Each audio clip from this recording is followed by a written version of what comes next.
Ассалаумағалейкум футбол жанкүйерлері, сіздермен бірге гол арнасы. Бүгінгі шығарылымда футбол әлемдегі соңғы және ең қызу жаңалықтарды бірге талқылаймыз. Әдеттегідей арнаға тіркеліп, лайк басып, пікір білдіруді ұмытпаңыздар. Бұл біз үшін үлкен қолдау.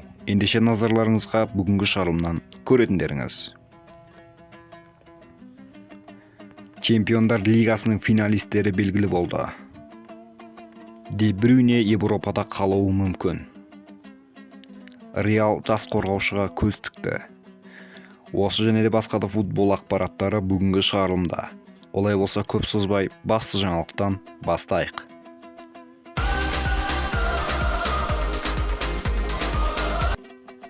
Чемпиондар лигасының финалистері анықталды. Ағайын, көптен күткен сәт туды.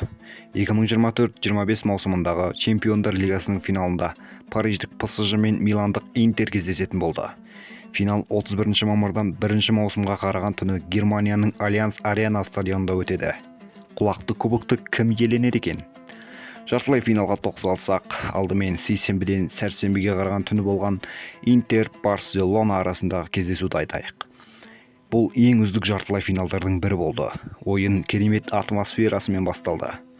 Интер бірінші таймда 2-0 есебімен алға шыққан еді, бірақ Барселона екінші таймда ес жинап 87 минутта үшінші голдарын соғып, 3-2 есебімен Нератзурилерді қапыда қалдырды. Бірақ каталондық клубтың қуанышы ұзаққа созылмай, Ачерби 90 минутта есепті 3-3 қылды. Ойын экстра таймға созылды және Фраттеси Интердің 4-ші голын соғып, командасына жеңіс сыйлады. Жалпы есебі яғни екі ойынның қорытындысы бойынша 7-6 есебімен жеңіске жеткен Интер финалға жолдама алды. Одан кейінгі сәрсенбіден бейсенбіге қараған түні болған ПСЖ Арсенал арасындағы ойын. Бұл ойында қызықты болды. Алғашқы голды Фабиан Руис соғып командасын алға шығарды.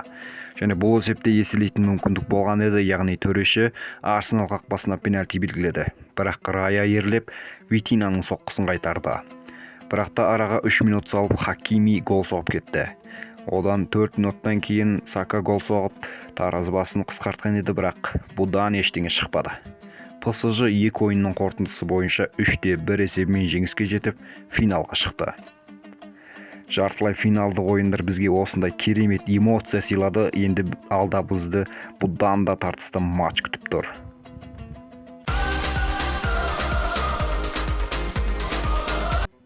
Милан Луис Диасқа қызығушылық танытуда. Calcio Mercato басылымының хабарлауынша, Милан Ливерпул өкілдерімен және Колумбияның бенгері Луис Диаспен алғашқы байланысқа шықты. Ағылшындық клубпен келіссөздер немесе нақты ұсыныс туралы әзірге әңгіме орын алмады.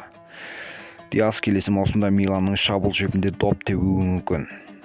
Оның Мерсисайдтық клубпен келісімшарты 2027 жылдың жазына дейін жарамды. Бірақ үйірген клуб кетіп, клубта ауыс түйістер орын алуы мүмкін болғандықтан, Диастың Премьер лигадағы болашағы бұлыңғыр болып тұр.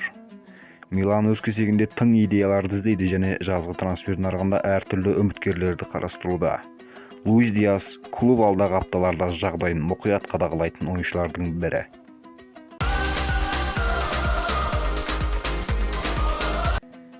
Кевин Де Брюйне Еуропада қалуы мүмкін.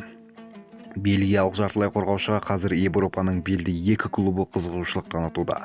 Атап айтқанда Наполи һәм Ливерпул.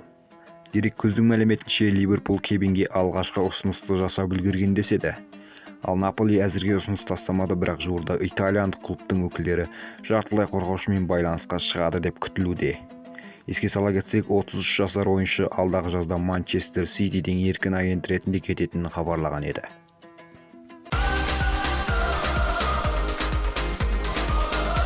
Тренд клубтар арасындағы әлем чемпионатына Реал Мадридпен бірге қатыспақ. Реал Мадрид клубтар арасындағы әлем чемпионатына дейін Трент Александр-Арнольдты қатарына қосуға мүдделі. Қазіргі уақытта корольдік клуб Ливерпулмен өтемақы сомасы бойынша келіссөздер жүргізіп жатыр. Бұл не қылған өтемақы сомасы десеңіздер, Реал қорғаушыны клубтар арасындағы әлем чемпионатына қатыстырғысы келсе және басталмай тұрып қатарына қосқысы келсе, Ливерпулға 1 миллион евро көлемінде өтемақы төлеуі керек. Естеріңізде болса, Трент Ливерпулмен келісімшартын ұзартпайтынын және алдағы жазда клубтан еркін агент ретінде кететінін хабарлап, жанкүйерлермен қоштасу видеосын өзінің әлеуметтік желідегі парақшасында хабарлаған болатын.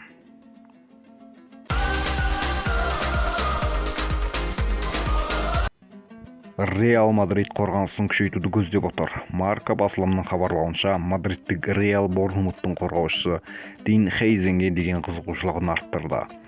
Мадридтік клубтың қазіргі қорғаныстағы жағдайы мәз емес болып тұрғандықтан, клуб басшылығы жаңа орталық қорғаушы алуды көздеп отыр. Ал Хейзен басты нұсқа болып тұр. 20 жастағы испандық ойыншының клубпен келісімшарты 2030 жылға дейін жарамды және ойыншының нарықтағы құны 42 миллион еуроны құрайды. Борнмут өз таланты үшін бұдан да көп қаражат сұрауы ғажап емес. Міне ағайын, бүгінгі жаңалықтар легі осындай болды. Қай команда Чемпиондар лигасын ұтады деп ойлайсыздар? Пікірге жаза отырыңыздар. Видео ұнаса қолдау көрсетіп, лайк басып, тіркелуді ұмытпаңыздар. Келесі шығарылымда кездескенше аман сау болыңыздар, достар.